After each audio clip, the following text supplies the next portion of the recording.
Alright, what's up guys? Today we are doing a $1,000 music production budget build. I say budget, the budget is $1,000 because that's a little bit redundant.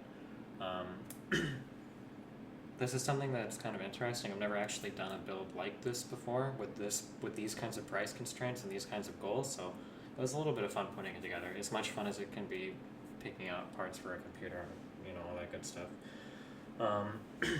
So see if I can get in a shot here. Hold on. Whoop. Like magic. Okay. Since this is a little bit strange, we can talk about the parts a little bit. This is a build that's highly individualized to what this guy wants to do with this particular build. So if you just want to build like a gaming rig or a streaming rig, sorry, I gotta keep my head on the shot. If you want to build like a gaming rig or a streaming rig or something like that, I would not suggest copying this build because there are very weird aspects of this build that will not be suited well to conventional streaming or gaming. You know what I mean? If you don't, then you will later. Okay. First things first, we'll start from, I guess, most important parts. CPU is an i7. This guy's going to be doing a lot of work in digital audio workstations. Digital audio workstations tend to be really good at utilizing multiple threads. So an i7 gives us hyperthreading, which gives us four more virtual threads to work with, which is always good, hence going with the i7. For a build like this, 4770K would have been good, well, better than this, but it wasn't quite within the price point to get into overclocking. Overclocking means we would have needed an x87 chipset instead of the h81 chipset, which doesn't support overclocking, and it means that we would have needed an aftermarket cooler to manage the extra heat that would have been produced by the processor by overclocking. Since we're not going to be overclocking, we're on the stock heatsink, and we could go with a much cheaper motherboard, giving us an easier time, I guess, meeting our budget. So we got the i7 over here. Before we get to the motherboard, 16 gigs of RAM. In a conventional build, 8 gigs of RAM is pretty much all you're ever going to need. Anything more than that tends to be overkill. When you talk about digital audio workstations, though, typically you've got a program that loads up a lot of different things called VSTs or other kinds of plugins or large fucking libraries of samples, sample libraries, whatever you have. When you talk about getting a whole bunch of those things loaded at once, working into a program like that, having additional RAM helps. So 16 gigs of RAM just ensures that the guy who's running this computer can have as many things open as he wants inside Ableton or Reason or Logic or whatever program he's going to be using, and he doesn't have to worry about running out of RAM to store all of the extra plugins and whatnot.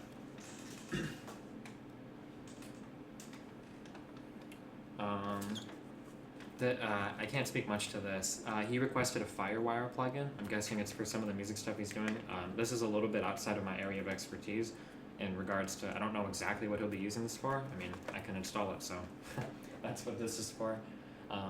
H81 chipset is good for this because we don't plan on overclocking and we don't need a lot of features out of the board.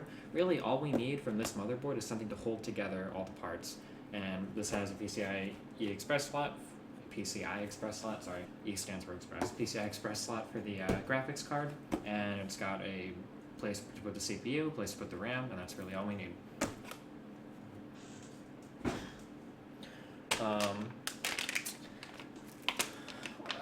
A solid state drive in this build would have been nice, but again, it was kind of out of budget, and we had to kind of pick and choose what we wanted in regards to what we were able to put in, whether we wanted more RAM, the i7, or an SSD. Ultimately, we went with the SSD and the additional RAM. This 2 terabyte hard disk will be okay in terms of loading stuff. I mean, it's fine for storage, but an SSD alone would have been superior for working inside of the music program, but it wouldn't have given a lot of room to store extra stuff, like whether you're making a lot of music or you've got to store a lot of samples or whatever. So we went with the storage space of a 2 terabyte hard drive over an actual solid state drive. We got Windows 8 because this is 2013, and if you're still buying Windows 7, you're an asshole. DVD drive because everybody likes to read DVDs still. We have a 7870 XT or TX, I don't remember what this is, TX, XT, it's one of those two. Basically it's a 7870, it uses I think it's called the Tahiti core, and it's better than a normal 7870. One thing that I would, this guy does want to game. It's not a priority for him, but he wants to game. Everybody wants to game, right? He wants to game, so the 7870 TX should let him do that. One thing that's really strange about these, there are 3 cards that are in a very strange spot right now. The 7870s, the 7950s, and the 7970s. Anytime you want to buy a graphics card, I highly suggest looking at the prices of all of those cards because they tend to fluctuate a lot. When we put this build together initially, this card was about $20 cheaper than the cheapest 7950. But looking at the prices today as I post this video, I see that the 7950s are cheaper than the 7870s. So make sure to keep your eyeballs on those prices because they change like quite a bit. They fluctuate a lot. This power supply, I mean, people have torn this apart. They say it's good. There's a large list on a website called overclockers.net or overclock.net. Fuck, whatever. Google autocomplete for the win. This is just a 500 watt power supply. Again, we didn't have a lot of money for fully modular bullshit and all that good stuff. So this is just a basic power supply. It'll get the job done.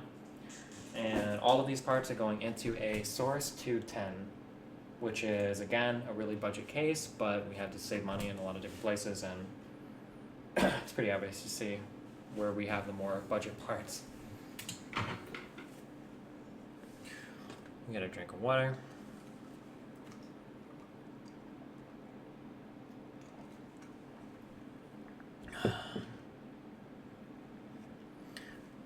In this particular build, I am not going to be delitting the processor because we're not going to be overclocking, so there's no real reason to.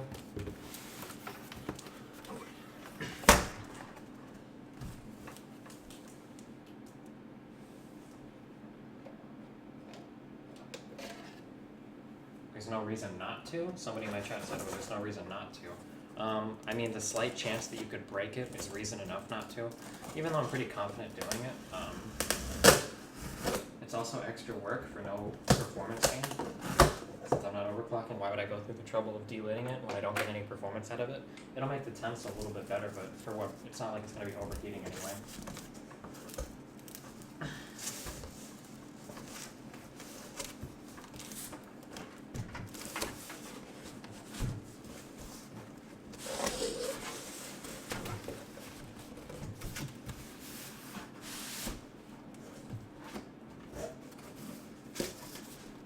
You cannot overclock a non-K chip.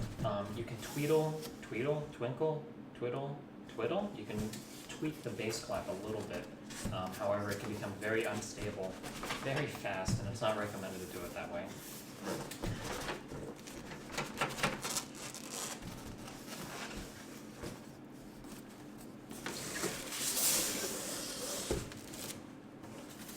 What's going on here?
The bag that the case with is really good in regards to throwing trash away.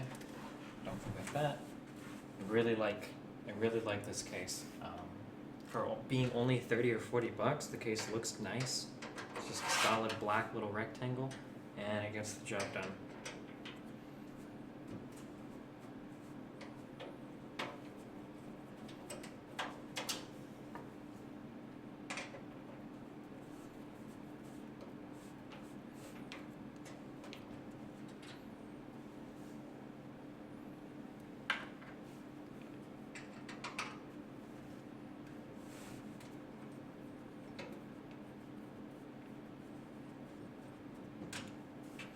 Hopefully this build should actually go very fast because we don't have to do any aftermarket cooler installation.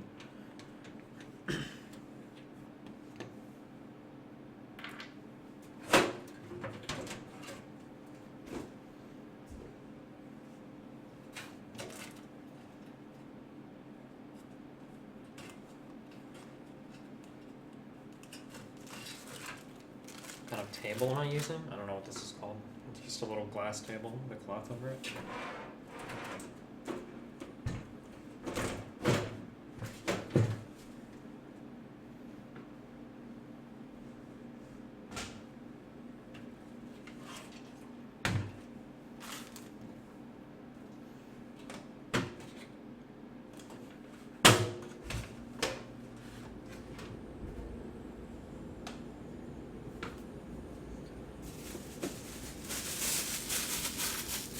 So everybody's got different ways of installing things.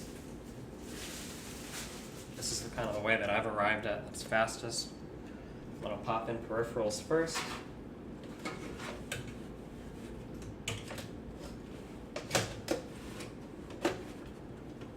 Or, I say peripherals, what I mean is the SATA drives, so like the DVD drive, hard disk drive.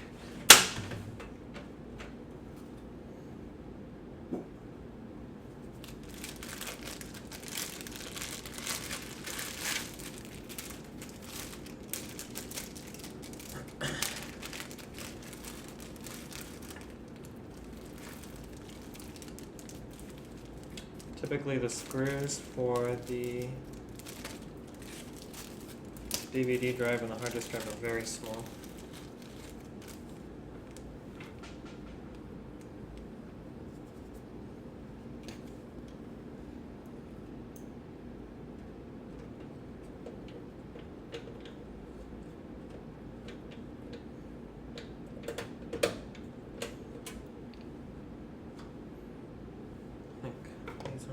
Big.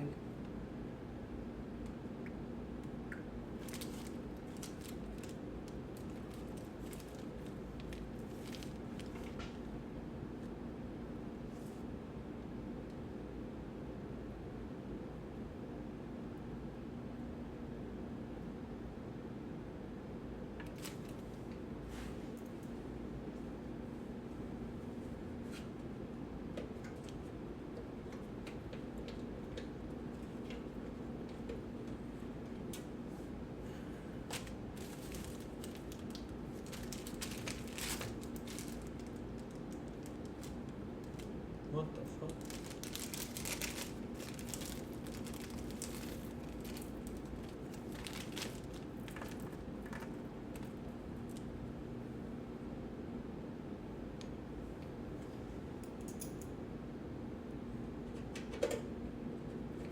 Oh, here we go. Sorry.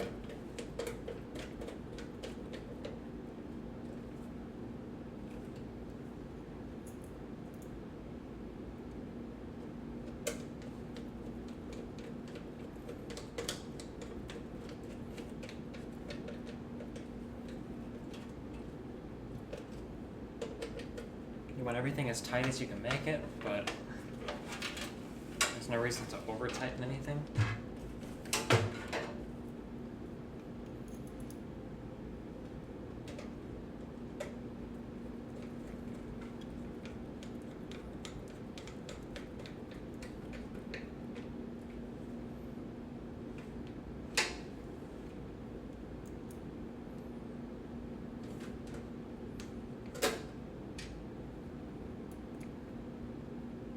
Remember when I was in Korea, we had some soju. It's like, the alcohol content is very high, but it's very sweet. I don't drink enough alcohol to compare it to anything like, and to have any authority on it. But if I personally had to make a comparison to it, I would compare soju to rum, in that it's like really sweet and it doesn't taste as alcoholic as it actually is. I'm sure that there are people out there that drink way more than me that can make a better comparison, but that's what I would compare it to.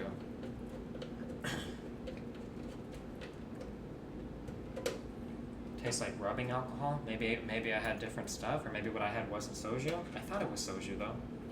The dudes I was with said it was soju.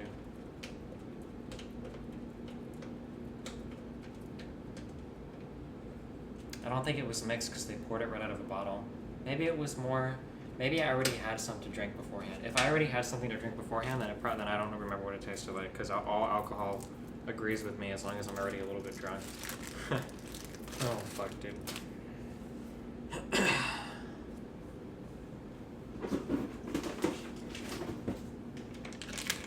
Apparently, once I've had a little bit to drink, I can have a lot to drink, or at least a decent amount. Oh shit. Next up is the hard disk drive.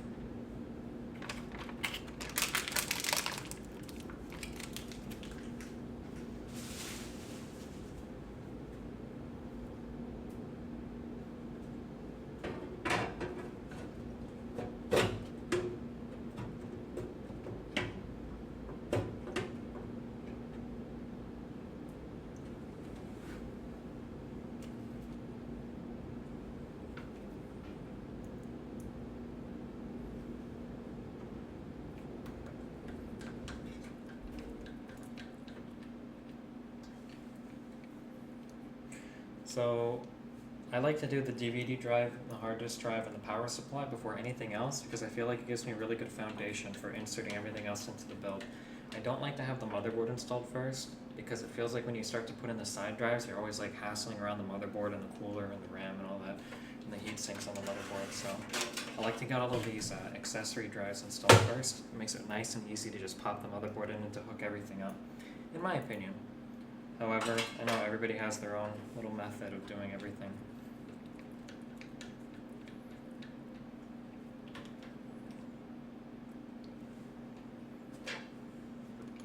Also, if you want to know the most... Oh shit.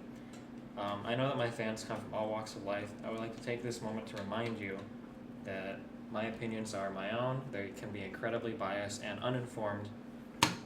That being said, the most overrated thing I've ever heard of in my entire life is Korean barbecue. Oh my god. Literally, here's what you can do, okay? Go down to your deli, buy some roast beef that's sliced thinly up, put it in a pan, fry it for a little bit, flip it over, fry it for a little bit, take it out and eat it, and that's Korean barbecue. It's literally just thinly sliced meat, fried in front of you. I guess they gave you like 50 million different sauces with it, but other than that, like... Dude, I thought Korean... This is coming from somebody that ate barbecue, Korean barbecue in Incheon, which I think is about an hour from Seoul, maybe 30 minutes.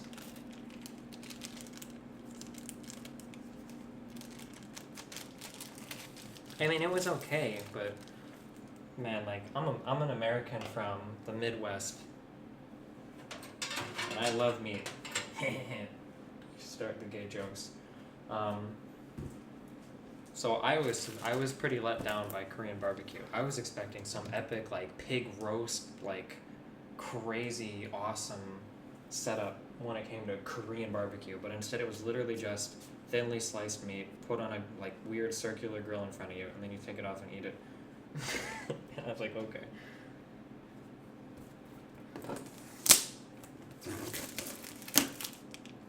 Did you do the kimchi win-win? Kimchi was just... Whoops. Kimchi was just like the seaweed stuff, right? Are you even supposed to eat that? I don't even remember, dude. Was it at least a fire grill? I think it was a fire grill because they have to light it underneath the table. Kimchi is a cabbage? Oh, I don't know. Was kimchi the really sour, nasty stuff?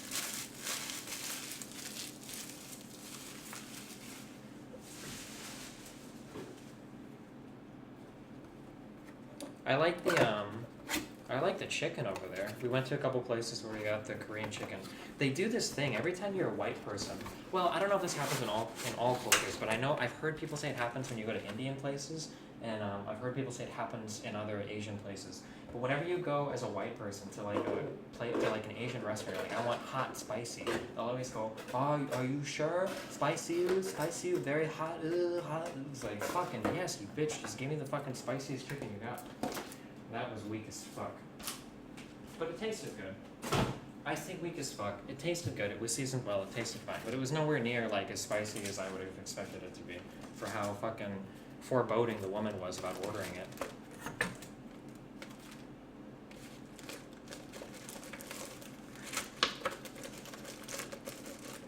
Have I tried wasabi? I've tried a little bit of it before, but it just tastes nasty. I can't imagine eating wasabi on anything. At least willingly.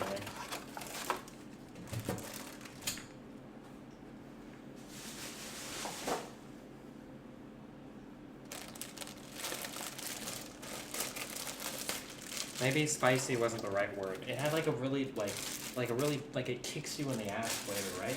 When you taste it, spicy was a bad word. I didn't mean to say spicy. Dude, this power supply looks fucking standard as balls. Damn. And these cords, oh man.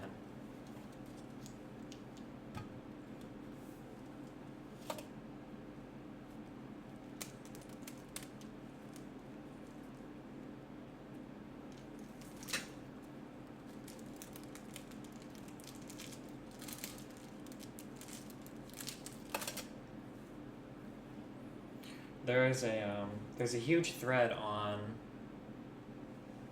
overclock.net where a bunch of people have like taken apart and rated the components used inside power supplies, and this power supply was rated as being good for them. So.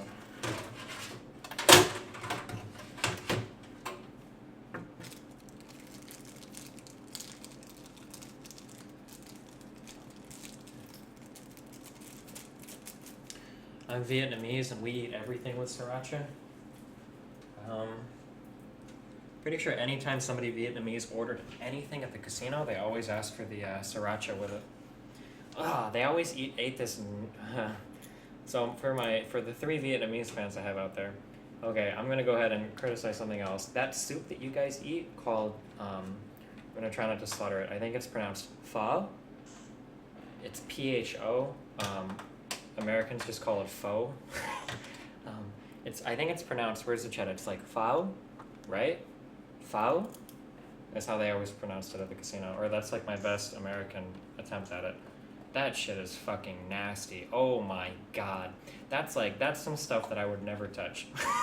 But they would get that shit. It's got like weird like sheep's balls and like the eye of newt. It looked like something you would make in like a RuneScape potion. Oh my goodness. Not to bash it, but they would always get that. They would put like a whole bunch of sriracha in it, and oh man, couldn't do it. When you had to go and clean tables off, I would always pick the waiters that I hated, and I would send them to clean those tables. No, I'm just kidding, but I say that jokingly though, because technically you can put whatever you want in pho. I don't even know. I think it's only the broth that makes it what it is, and you have to have like the bean sprouts or something, but I know that a lot of different people prepare it a lot of different ways, so technically,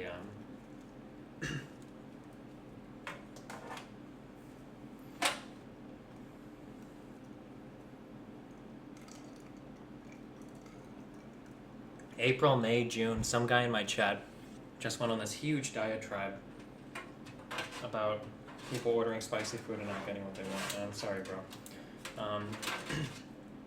The problem with spicy in America, we need to standardize a spicy scale. I wish that we would standardize a spicy scale in the United States, or the entire world, you know, because it means so many different things to so many different people. The only restaurants that I've ever been to that have an adequate scale of spice are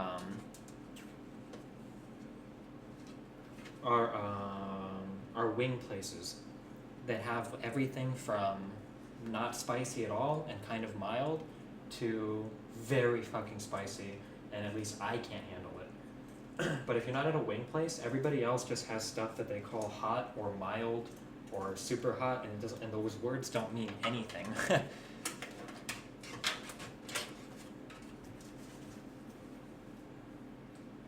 Like I know there's a place called Wing Street, and I know there's places called Buffalo Wild Wings. If you go to those places, their mild sauce is hotter than like 99% of hot sauces that you can get if you go to like You go to like Buffalo or not? Yeah, you go to like the Outback, or you go to Applebee's, or you go to Sizzlers, and you ask for like, I want the hot wings or the hot boneless, whatever bullshit. Because people love boneless wings for whatever reason. You get stuff like that, and their hot is like literally mild as fuck if you're really into hot food. But the problem is a lot of people don't like spicy food, and I guess they feel like it insults their dignity when you call the spicy food they like to eat super mild. Like, I don't know. Destiny, the casinos do not know how to make it. Not to sound like an asshole, but our casino probably knew how to make it pretty damn well. Our casino was located near an Air Force base, and we had a lot of Vietnamese customers. And one of the chefs in the back who were responsible for our for ordering the food, the ingredients for the pho, and for delivering the recipes to us, was Vietnamese. So I'm guessing it was relatively authentic. I mean, maybe not compared to being in Vietnam, but aren't all Vietnamese people trans? No, what? There's one weird thing about Vietnamese people is 94% of them, and I just made this number up. Are we being really racist today?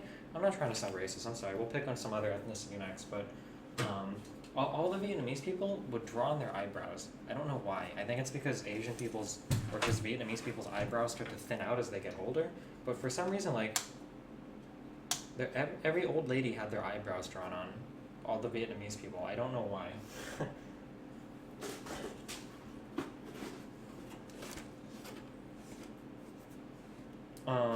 So we've got our power supply in. We've got our accessory drives in. I can actually go ahead and power those now.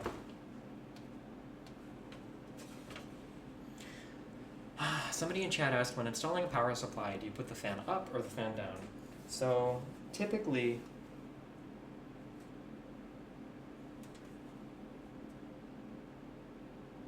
this one has the fan in the back. Typically what you want is you want the power supply to bring in cool air from outside of the case. So if you've got the fan at the bottom and you've got little legs on the case, you can't see them. I'm gonna put it down. Here we go. Good thing we lifted today. You see how we've got little legs at the bottom of the case here? Those legs exist so that you can have a power supply sucking cool air in from the bottom of the case. That's why people suggest that you don't put a computer on carpet, because oftentimes the power supply's fan has to work really hard to suck up cool air from your computer case that's entrenched inside of a carpeted area.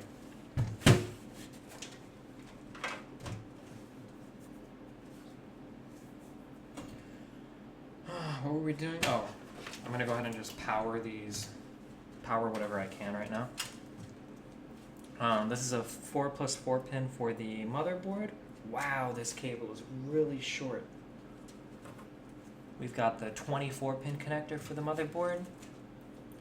We have some Molex connectors, which we can use to power the fan controller of the case. Molex connectors are literally the shittiestly built part. I don't know if there's just like, maybe China outsources this work to poor kids in some other part of the world, and they haven't trained those children to work hard enough yet to deliver us our cheap goods. But we've got an 8 and a 6 pin PCI Express connector. We've got SATA connectors. The SATA power will go to our DVD drive, hard disk drive.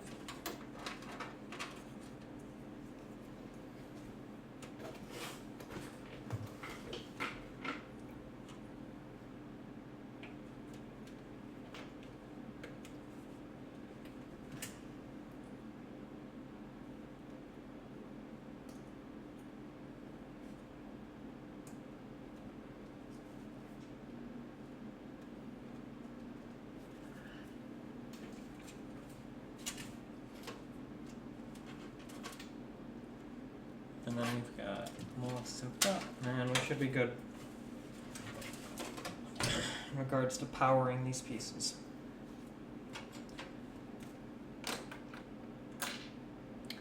Why do people like boned wings over boneless wings? I I don't know how to explain this without sounding really elitist, and in all honesty, it could be confirmation bias. However, I think that most people, including me, would say that wings with bones on them have a better flavor to them. The meat tastes better, it has a better texture. When you talk about chicken wings, boneless wings are more or less chicken nuggets. It's just, am I wrong there? I'm pretty sure boneless wings are just processed chicken. Is it not? Like it just gets spit out of a giant chicken factory and then breaded, and then you eat it.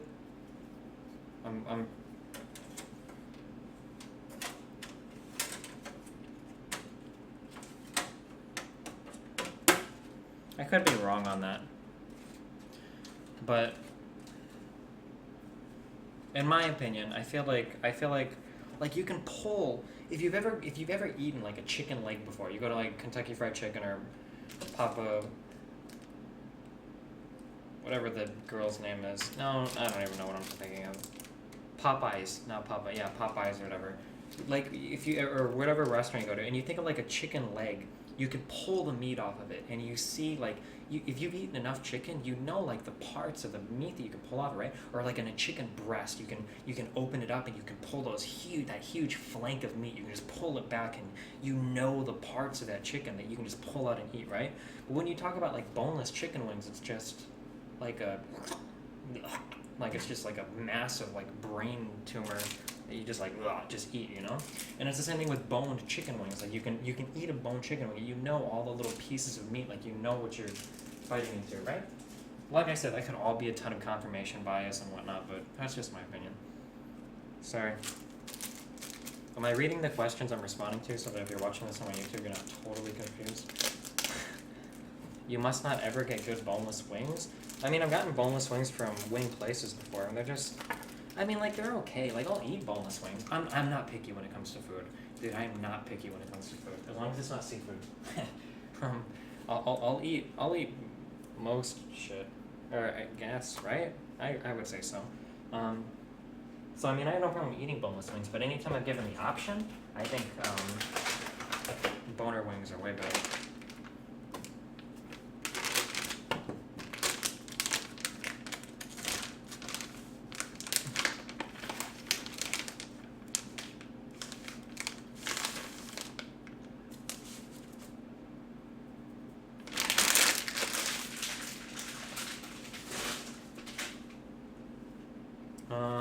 I shouldn't have taken that motherboard out yet. First, we need to put in the standoffs.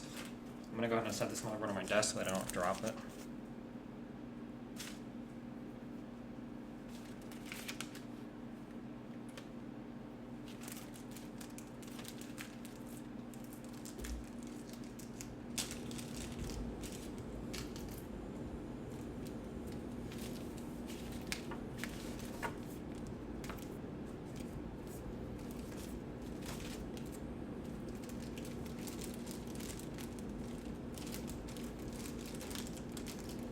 This is a micro ATX motherboard, correct?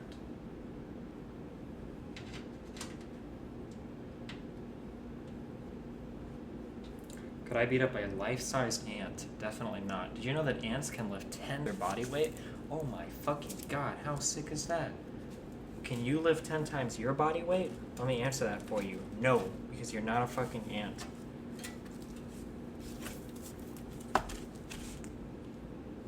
Oh, is it 50 times? Oh, people in chat are saying 50 times their body weight. I guess maybe my pet ant is slacking off.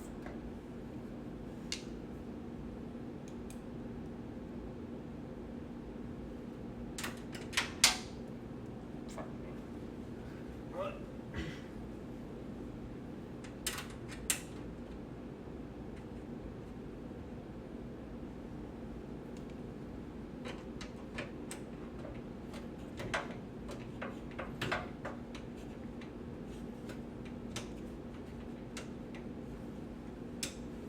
Do I prefer Wings of Liberty more or Heart of the Swarm in regards to StarCraft? I don't know, dude.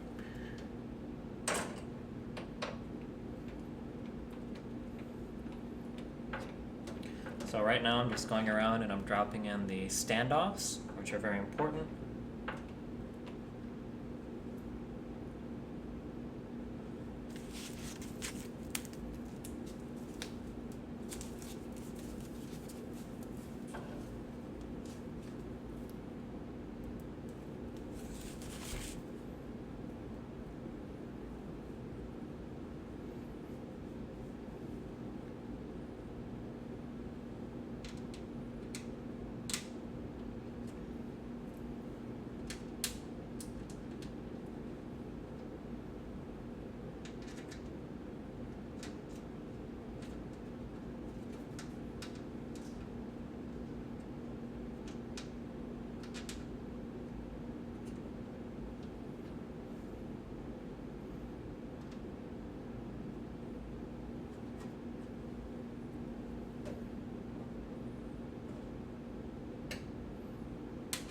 don't use the static wrist strap.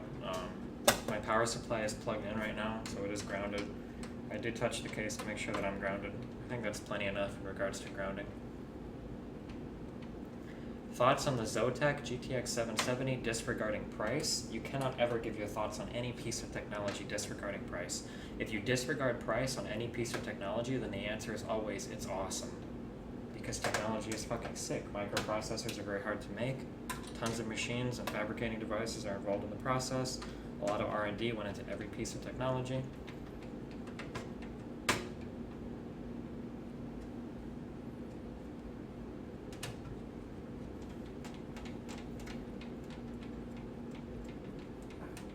Yo, why doesn't the Geek Squad do shit like this? I'm sorry.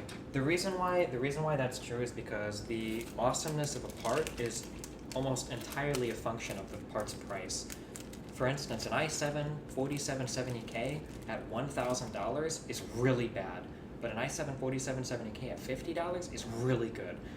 The AMD 8350 compared to the 4770K, the results of that question are going to come down to the price. How does the 4770K stack up against an 8350? Well, the 4770K is better. How does the 4770K at $700 stack up to an 8350 at $2? The 8350 is way better. Whenever you talk about technology and competing fields, it's always a function of price when you talk about what's better than something else, you know?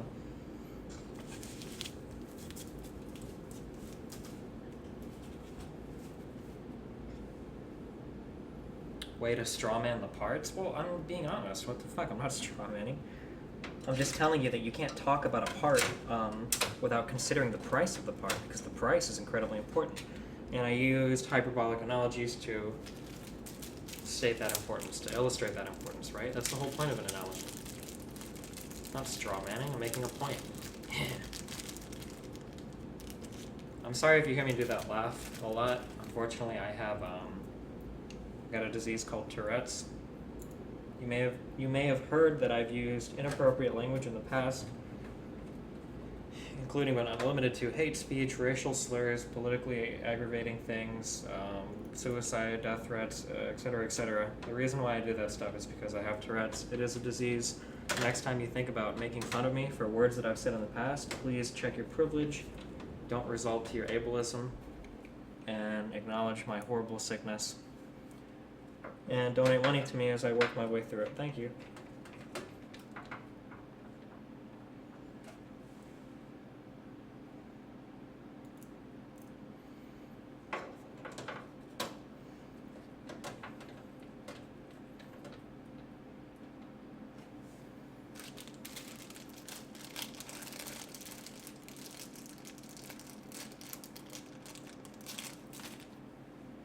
Speaking of giving me money, if you've seen how absolutely immaculate my face looks right now because of all of the I'm talking about the shaved face, not the acne or whatever bullshit that's still there. That is a result of a wonderful $2 razor that I'm using from Dollar Shave Club. You should check them out. Go to my website, blog.destiny.gg. I'm pretty sure it's under the recent posts. You can see that I have a deal now with Dollar Shave Club. If you click a Dollar Shave Club ad anywhere on the site, you can sign up for that stuff, get cheap razors delivered right to your door. Oh my god, how amazing. You don't even have to leave the house.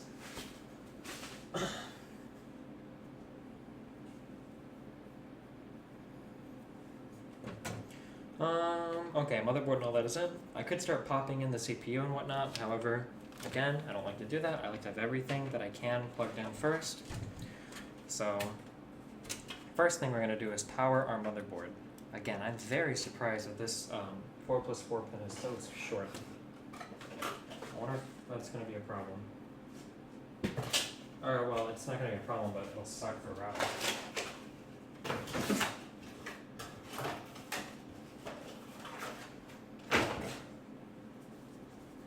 One thing you'd like to do as you put together a computer is it's nice to be able to route the cables through the back and then plug them into the motherboard by bringing them around. It just makes the front look nicer. Although I guess since this is like a super budget build, we're not super focused on appearances.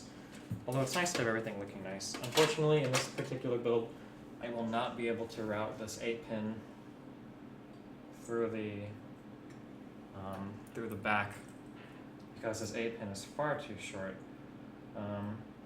If I really wanted to route it through the back, we could cut the wires and splice them with other wires and do it that way, but that's way too much effort for almost no gain.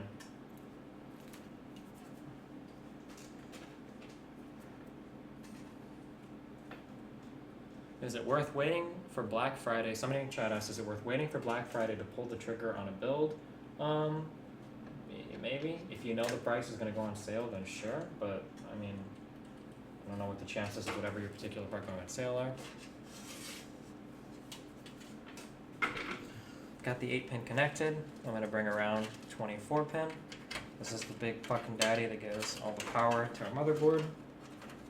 Or at least most of it. I actually don't know what the 24-pin power is that the 8-pin or 4-pin doesn't, or what the 4-pin power is. I imagine the 4-pin...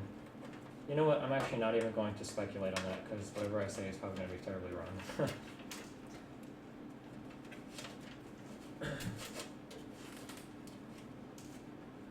Oh man, this is going to be rough. Oh, I don't know if I can fit this around. If I've got to bring the 24-pin around the front, that's going to look really ugly. It doesn't really affect much more than aesthetics, but...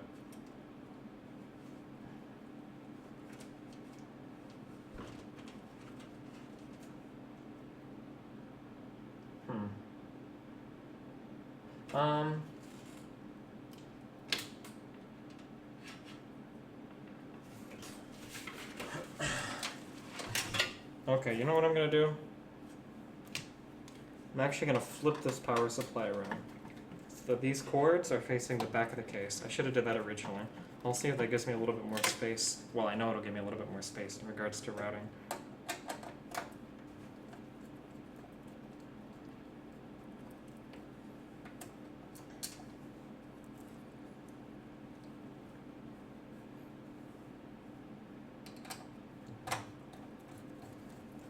Mayonnaise is disgusting. Oh, since we're being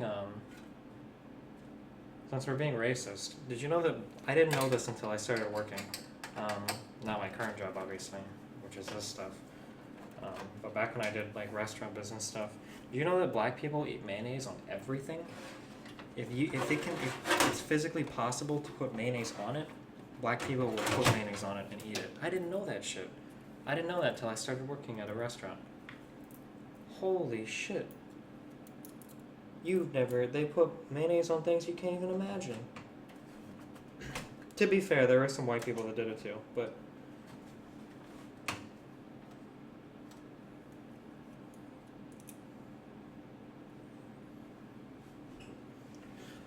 Maybe Chileans do it a lot, but... I don't know, I didn't see a lot of Chileans. At my casino, we had people from, we had real black people from, oh, fuck. What, name really black countries. They all came from one country. Fuck, I can't think of it. Like I should know this, dude. Not Nigeria, not Somalia, not Jamaica.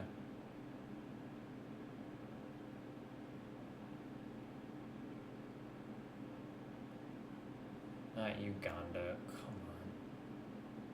Sudan? The Sudanese people. What kind of a name would Tut be? T-U-T. Tut, where would that name come from? I remember he was one of my employees. I want to say they were Sudanese. They have like okay, I'm not being racist now. They had like the ridges on their forehead. Do you know was that Sudanese people? With like the ridges on the forehead?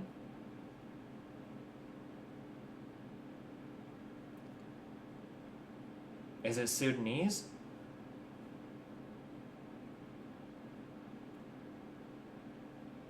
Okay, it's Sudanese.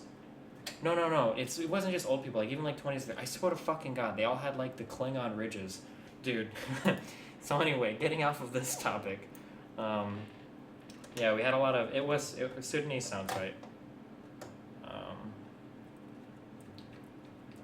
We had a lot of Sudanese people, and we had a lot of Mexican people. Sudanese, Mexican, Vietnamese. a few Chinese people. I don't remember any Japanese people.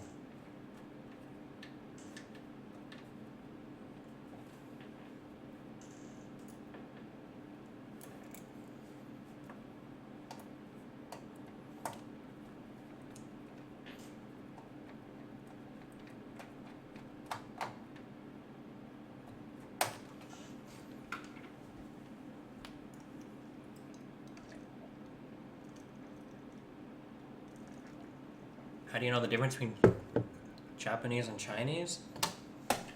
Chinese people, oh my god, the racism. Chinese people's faces tend to be, when I envision a Chinese person's face, I feel like you took a normal face and you took a really small steamroller and you just ran over it a little bit, like just a little bit.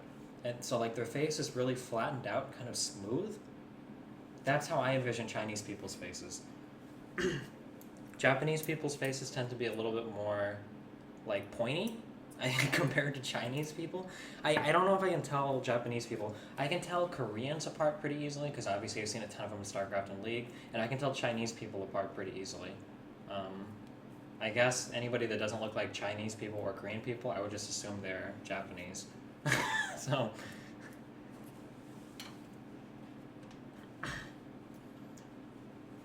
Korean people are really easy to tell apart because if you hold a candle up to their face, you'll see different parts of their face start to melt. I'm just kidding. Oh man, that plastic surgery joke. Alright, anyway, we were connecting the 8-pin power supply to our motherboard.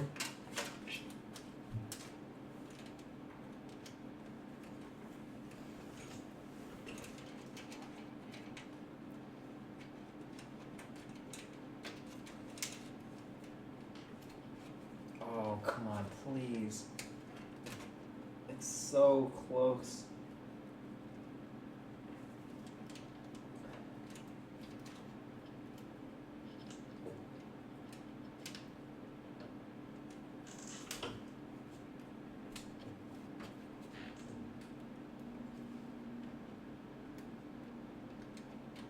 Oh man, I'm gonna end up breaking the cord.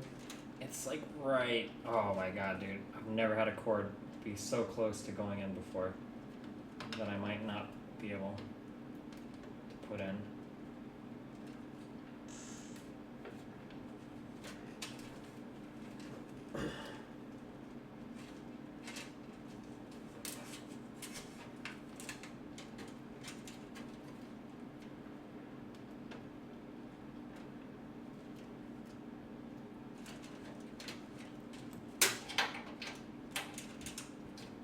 This is the pain of using super budget power supply.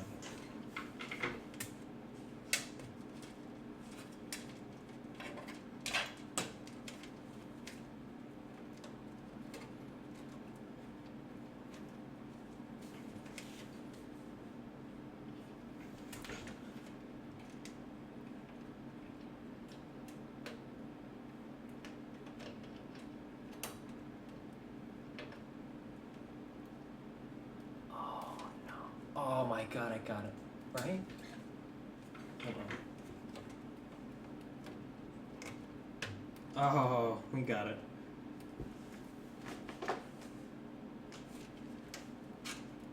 That is never coming out ever. Never ever. Oh shit.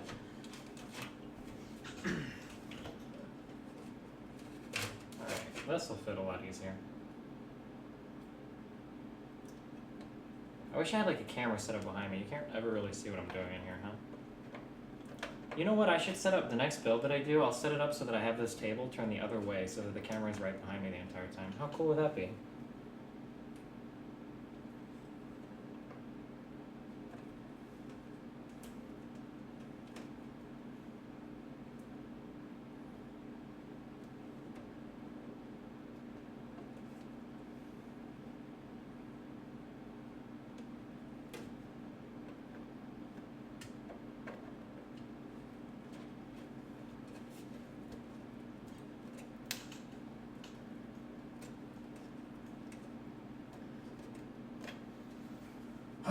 Okay.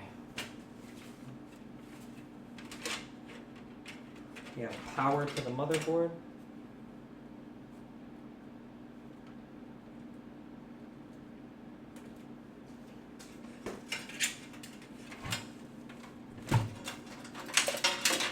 next up are headers, USB, HD audio,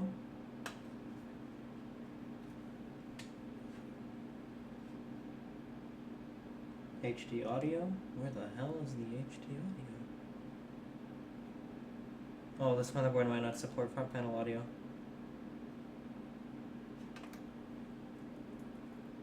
That would be the first one that I've ever seen though, huh?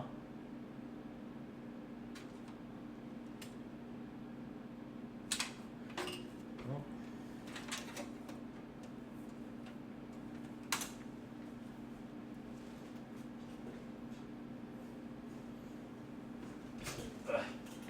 Check the manual real fast.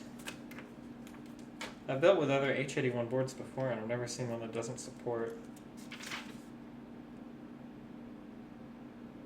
an audio to the motherboard. Front panel audio connector, number 20. Oh, sorry. Never seen it over there before.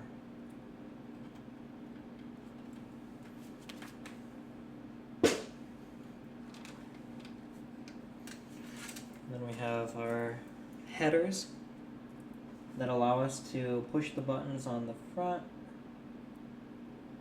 and have wonderful stuff happen. Power switch.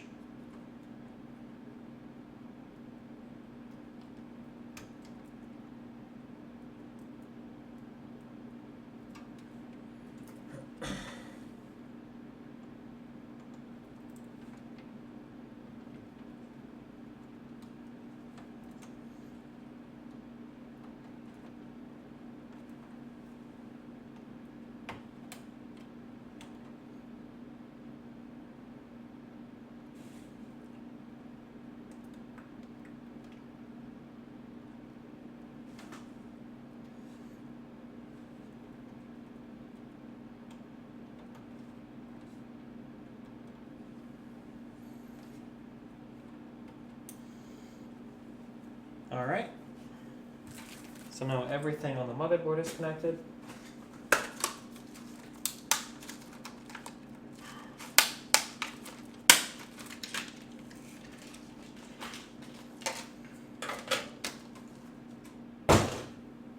Drop in our 18 gigs of RAM.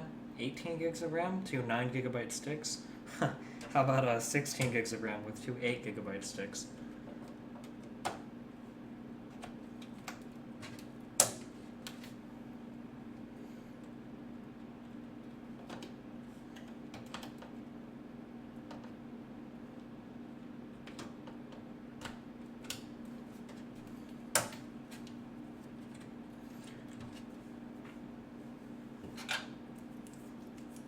I'm going to go ahead and connect the SATA cords to my devices.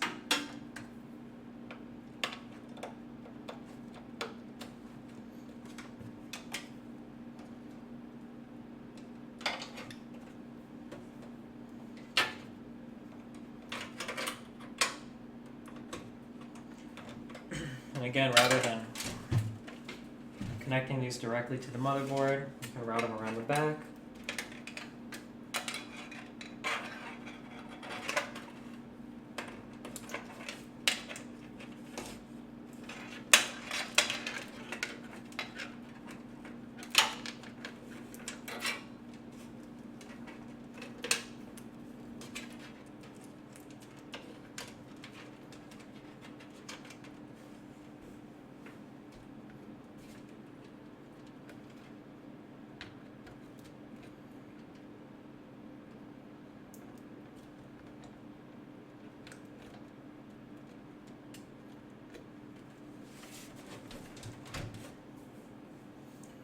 Alright, I'll go ahead and throw in our FireWire card.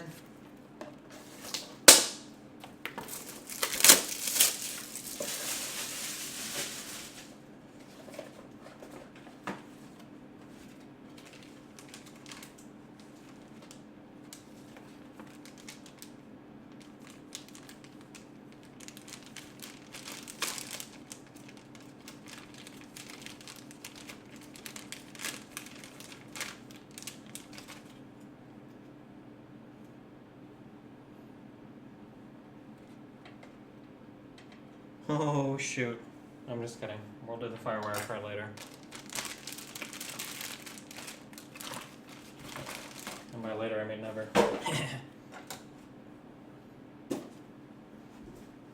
We're gonna put the graphics card in next. Actually let's do the CPU.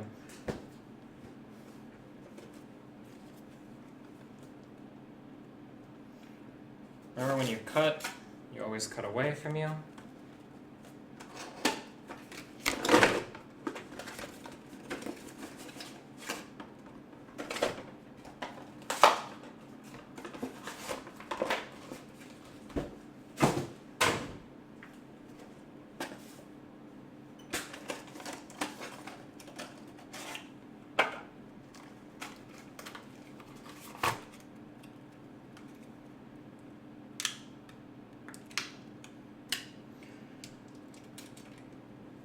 You never want to open up the you never want to open up this area where the CPU goes in until you're ready to put the CPU in. And I'm ready, so I drop it in. We close it. This top will pop off as you close it. Always save this top. Do not throw that away ever. And save this too, because you can put the CPU in it. If you ever have to RMA the motherboard, it's important to save that.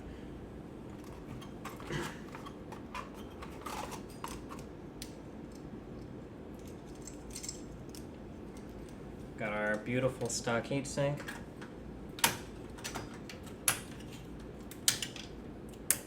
These install very easily. Just push them in.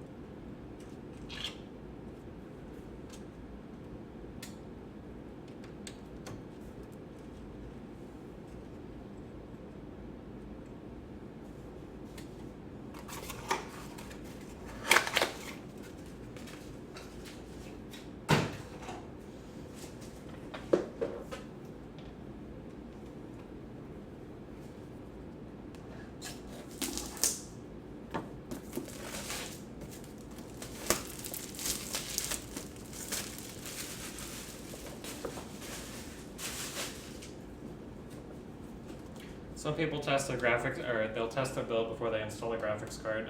Sometimes I do, but this build is really basic, so.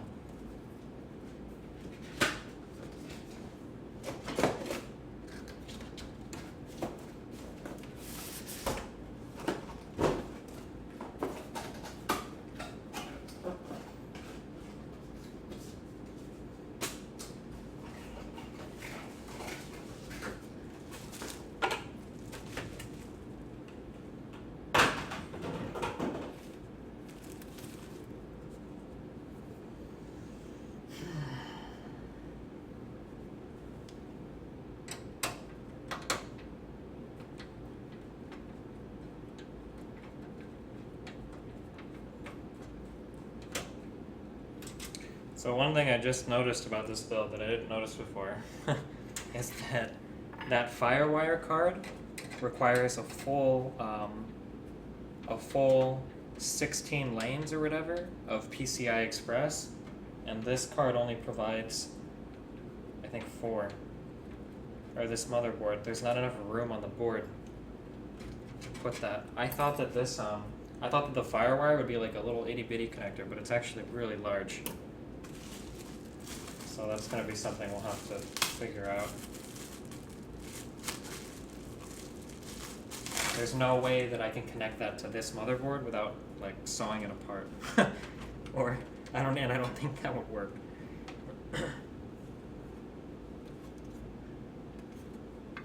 It's nothing much, yeah, it's not something you can like figure out.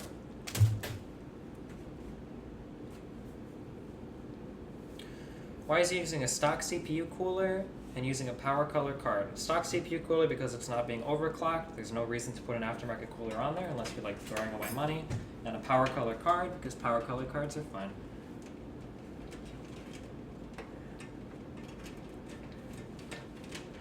They're relatively new in the market, so they get a bad rap because of that, but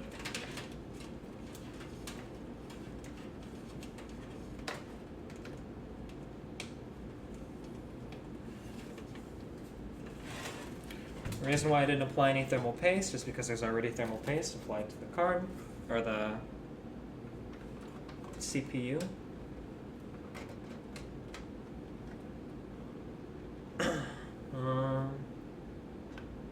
this graphics card is not going to fit with the hard disk in this area. I'm going to move this down the slot.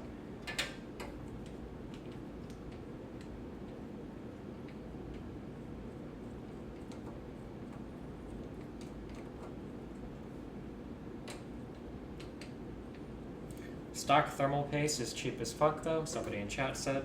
While it's true it's cheap, it's pretty much just as effective as other thermal paste. The difference between $20 thermal paste and $5 thermal paste is actually almost non-existent, and when we're not going to be overclocking the processor at all anyway, it doesn't really make sense to put aftermarket thermal paste on there.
The reason why the wires are on the outside is because I haven't put the back of the case on yet.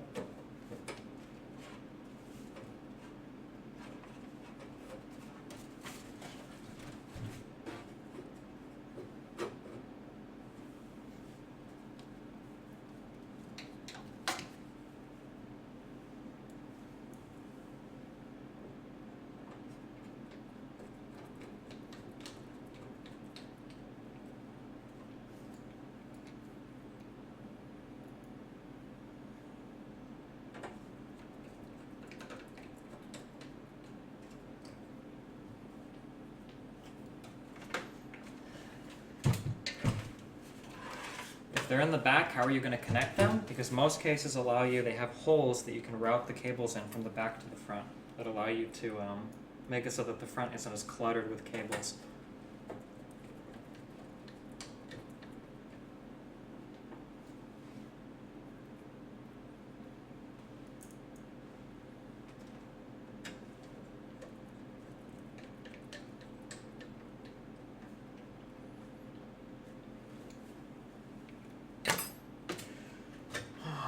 Alright, we've got our hard drive resituated.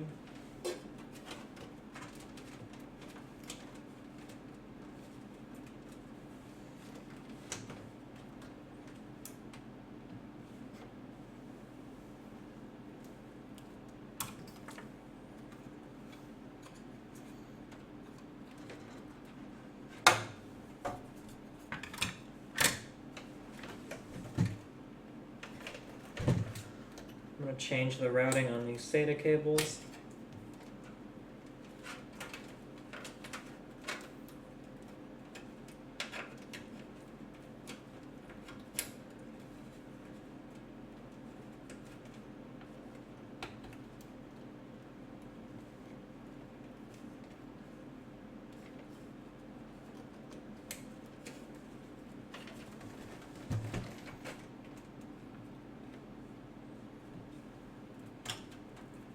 Change the routing on this. There are a bunch of cables that are going to be blocking my GPU. Like, it'll still work if I put them in, but it would just kind of look ugly. So I'm just changing where all of those cables come in from right now so that it doesn't look ugly, or at least as ugly.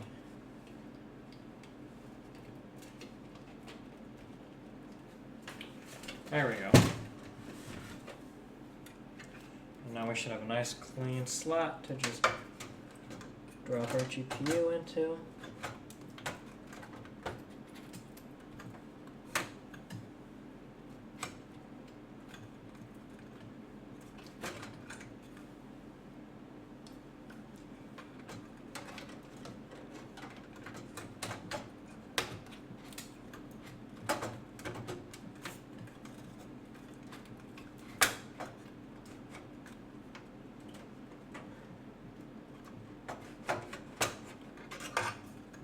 should.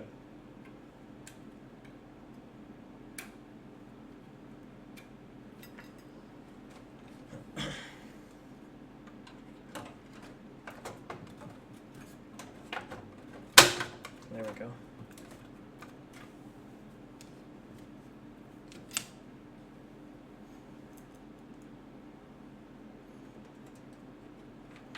Anytime you install a GPU, you always want to screw in where you took out the those little side brackets, or the back panel brackets, whatever you call them, because it helps keep the card secure. So if you've got to transport it, or you just don't want it hanging off the motherboard for months and months.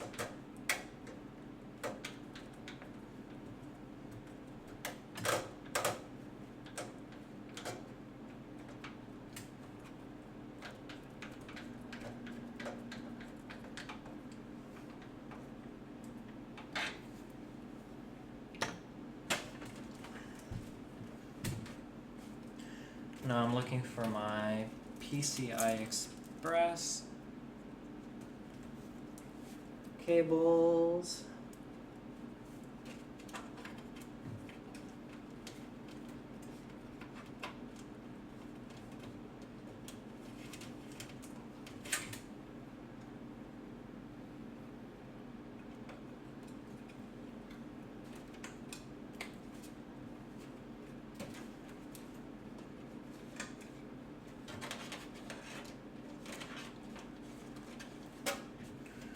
Alright, and we should be good to power it on.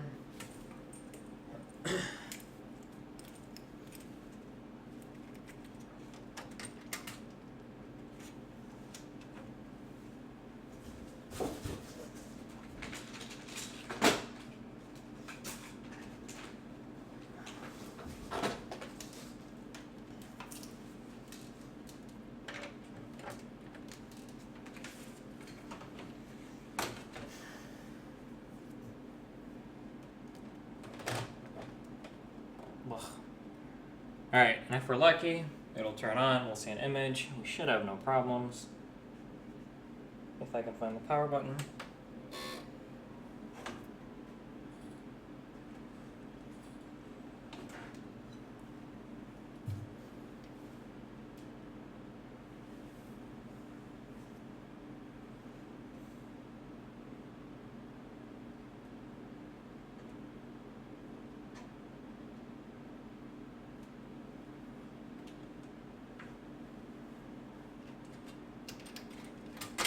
Plug the monitor cable into the motherboard.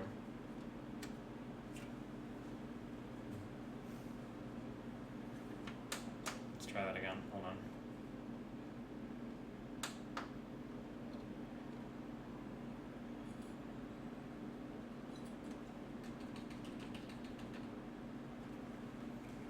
And we see 16 gigs of RAM. We obviously see the processor. The graphics card appears to be working.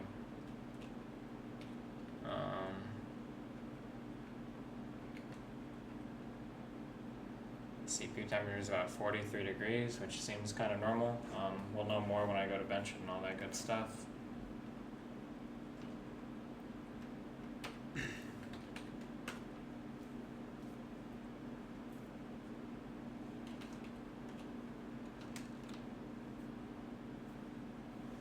Let me restart it again, make sure it sees the hard disk. I didn't look for that.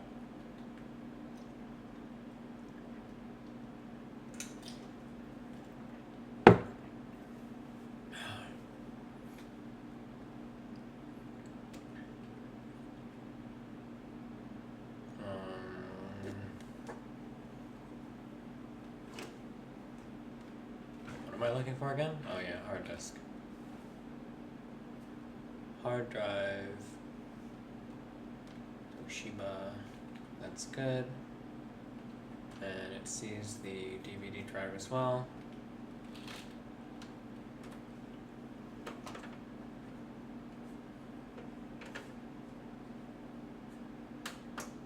Nice.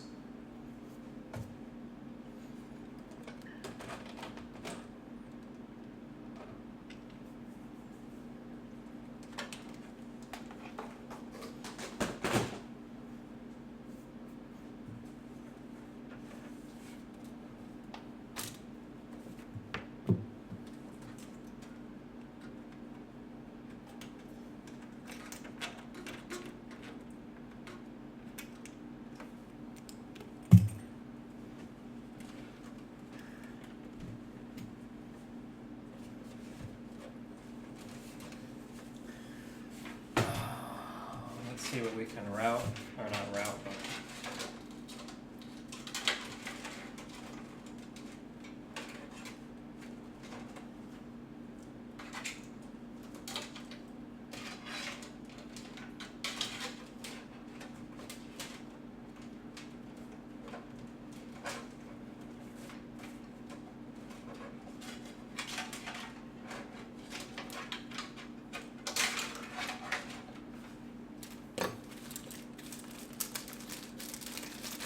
this case comes with 2 twist ties. Damn. So I guess we gotta make them count, huh?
Alright, so this is what our finished product looks on this side.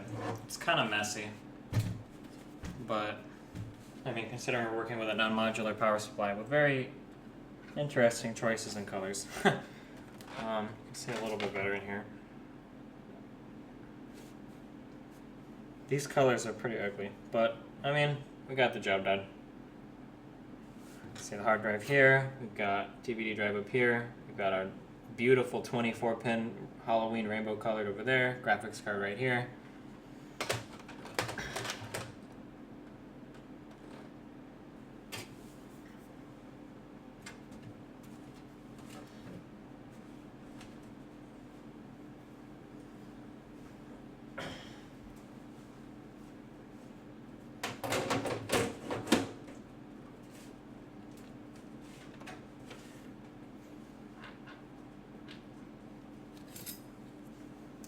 The case really huge? No, I'm a very small person, and this case is not that big to me. This is a ATX mid tower.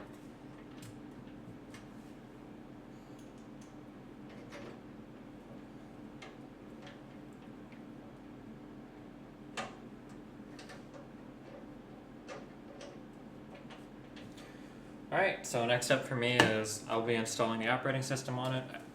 And then I bench it a little bit just with Intel burn test and a little bit of Unigen, however it's pronounced on the graphics card, to make sure that nothing falls apart. And then this is pretty much good to go. This one was pretty quick, obviously, because we didn't have any aftermarket heatsink or anything to install. As for this, I'm very surprised. This firewire was supposed to go in it. This is my fault. I didn't even check the PCI Express. I just assumed that this would be like a itty bitty 4-lane PCI Express card. I have no idea why just a FireWire card needs that many lanes of PCI connectivity to transfer data. That seems really absurd to me. But I'm very unfamiliar with FireWire stuff, so maybe the data transfer is really that crazy. I'm really confused about that, but I don't know if we're going to be looking to swap out that motherboard with something that can handle this, or to swap in a different FireWire device that might use less lanes, or to do something else, but I'm not sure. But other than that, everything else is fine, and yeah, I think that's about it. If you're looking for, I should probably bend down, sit down. If you're looking for more information about the build, it's in the description of the video, and I build computers and all that good stuff, which you can find on my website as well. Should I look here? Should I look here? Thanks a lot for tuning in. I love you guys very much.